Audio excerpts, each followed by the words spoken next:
Hola mis amigos de Bandas Marciales Tutoriales, espero estén muy bien.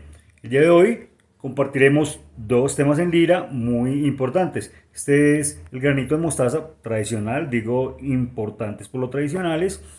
Y el segundo es Oh, ten piedad de mí, oh Señor. Este últimamente se ha puesto algo de moda por la fusión entre el tema y la música electrónica que hace un DJ. Entonces, ahora bien, queremos compartirlo, estos dos temas, porque pues, realmente es importante que lo tengan dentro de su repertorio. ¿Por qué? Porque sobre todo en los pueblos, hacen las procesiones, toda esta clase de fechas que tenemos culturalmente en nuestro país.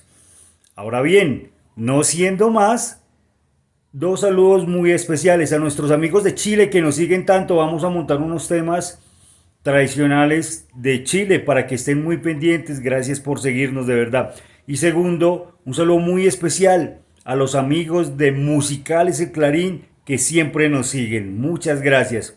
No siendo más, los dejo con los videos. Dios los bendiga.